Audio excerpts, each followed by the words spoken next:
Well, it's such a privilege to be here with my fellow graduates today. Thank you for giving me the honor of sharing with you, and thank you for your confidence in me, however misplaced it may be. It's humbling to speak to all of you, and I've spent so much time worrying about what I should say and what I shouldn't say, and what people would think of what I was going to say, and most importantly, what people would think of what I was going to wear.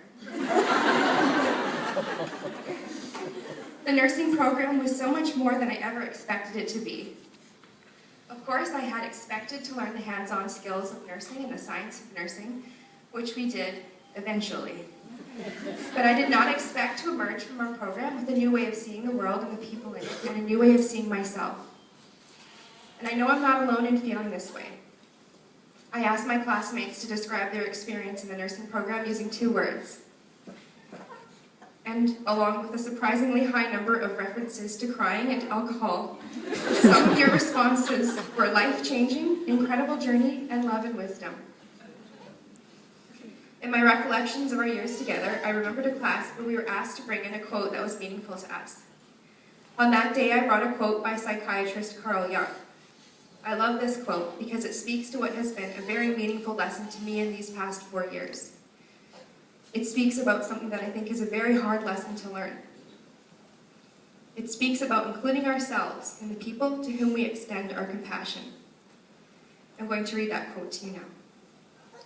That I feed the hungry, forgive an insult, and love my enemy. These are great virtues.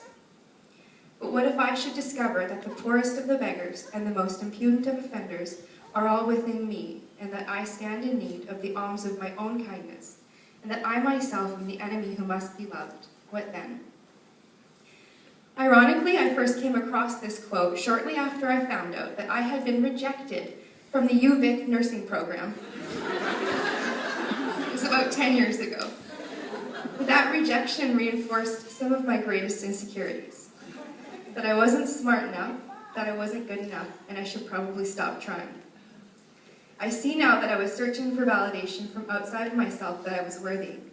I thought that if I could accomplish something like becoming a nurse, that I would be better and more valuable as a person. Now we are graduating, and I am a nurse. Do I feel better? Am I more worthy today than I was then? What I have come to realize is that my value and my worth, and your value and your worth, was established long, long ago. Before I was accepted into this program, before I was married and had children, before I became an adult, even before I had braces and headgear, I was just as important and just as worthy as I am now. We are important because, quite simply, we are human. So what does this have to do with our experience in the nursing program? Everything. The foundation of nursing is people and the belief that all people are valuable.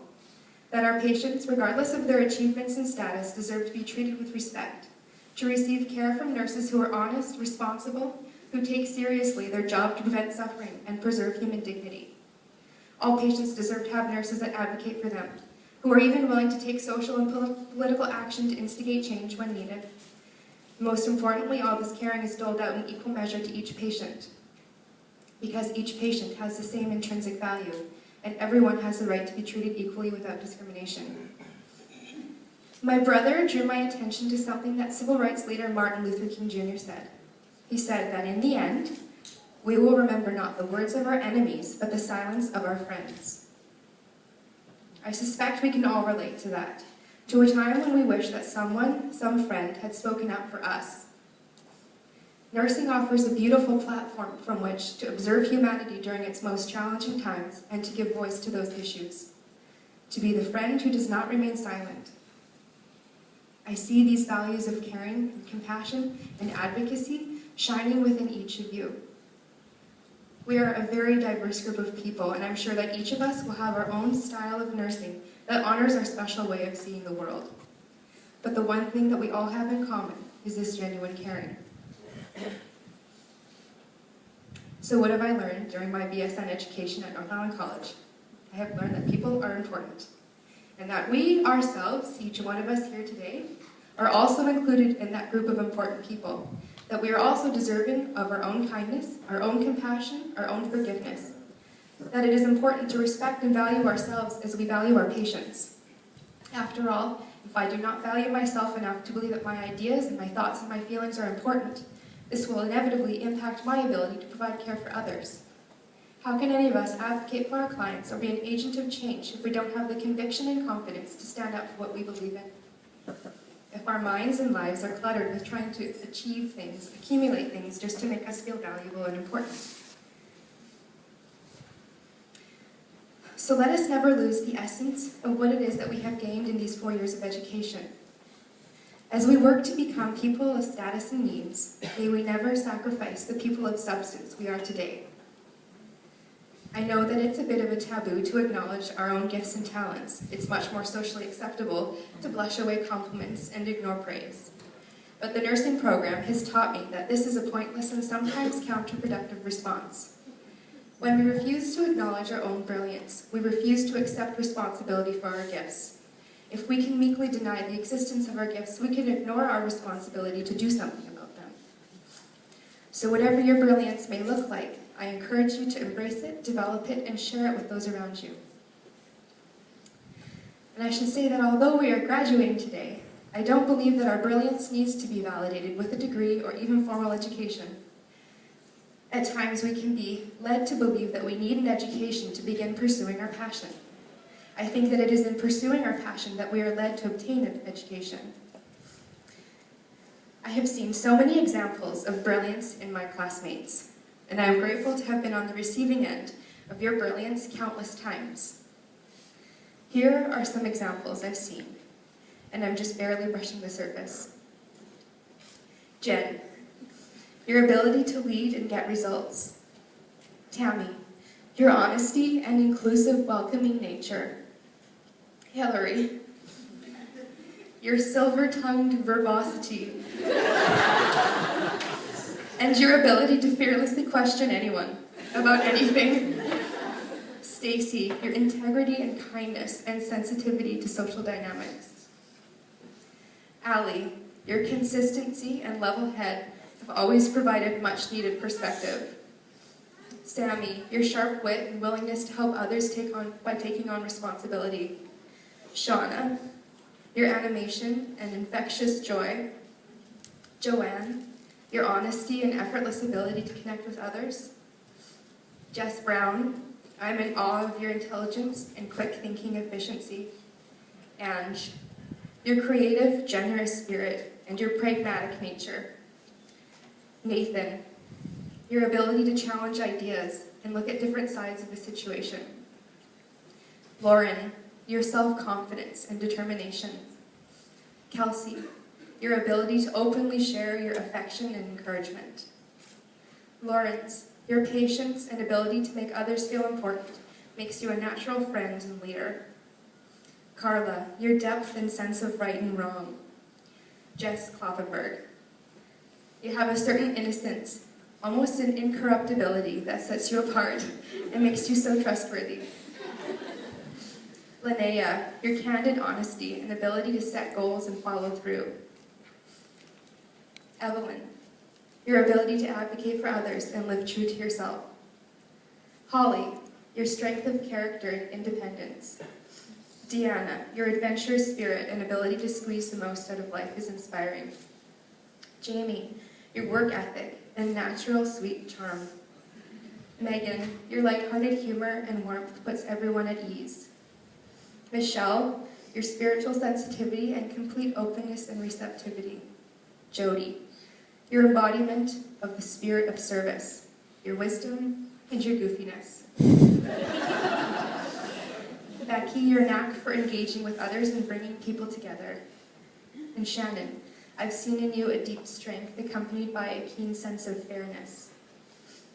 And Kat, you're always willing to participate and create community. I could go on and on about these gifted people because each one of you is so incredibly special.